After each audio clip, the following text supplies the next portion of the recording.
waxaa maanta sharaf weyn inoo ah in aan soo kormeernay 3 tiim injineere ah, tiim guddiga ganacsiga ee gobolka Hiiraan iyo tiim mataqaanaa maamulka gobolka Hiiraan oo hogaaminaya gudoomiyaha gobolka iyo tiim oo ayagana arrimaha bulshada iyo u weeyahay uwaaska inaan mataqaanaa kormeer ku soo sameynay qaybo badan oo mataqaanaa biyaha ay ka bixi jireen. waxaan rabaa dhowr arrimood inaan maanta carabka ku dhifto.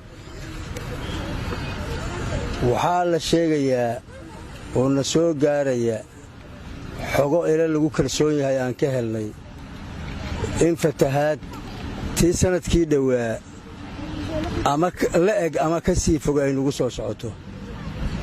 waxay soo maraysaa hadda sida naloo sheegay oo ila xodogaali noo xaqiijiyeen ama qalabkan warisgaarsiinta ay noogu xaqiijiyeen meesha la yidhaahdo Qallaafe ayaga oo biyaha la leeyahay waxay soo gaarayaan lalmis meesha la yidhaahdo oo buuraha salkooda oo ilaa waad garanaysaan webiga oo magaalada ku taallo iyo buuruhu baaxadda intay isu jiraan waad garan karaysaan. weligiis meelaysan gaarin bay gaadhaa la leeyahay biyobaxadaas.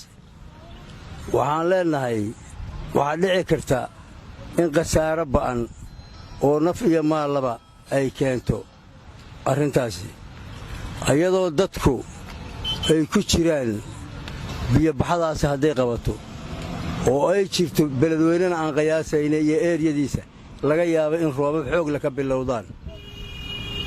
dadka awalow la daala dhacayay xanuunkan fayraska la leeyahay corona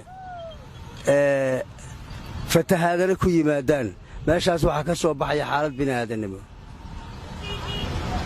xaalad adag baa halkaa ka muuqanaysa.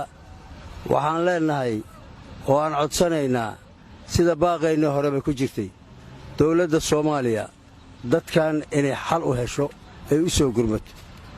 meeshaa waxaa ka iman karaya xaalad aad u khatara ayaa ka soo bixi karaysa. sababtu tahay ayadoo awal adeegii bulshada iyo gaadiidkii iyo isu socodkii iyo ganacsigiiba aad mooddo inay aad u liiteen xanuunka adduunka ku baahay awgiis.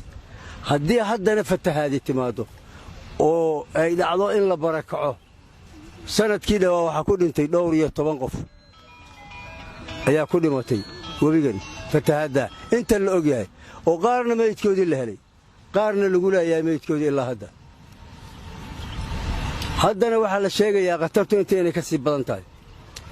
annagu ka gobol ahaan annagoo kaashanayna allah subxaanahu wa tacaala allahana waafajiye ganacsatada iyo odayaasha iyo waxgaradka kaashanayna jeebabkooda waxaa ku jira iyo waxaan aanala heli karno intaba kaashanayna. xoogaa lacag ayaa noo taallo ganacsatada iyo ay ururiyeen ayaannu haysannaa. annana waxbaannu kaalmay ku dari doonnaa. waxaan rabnaa maalmaha fooda nagu soo haya inaan qabanno shaqada.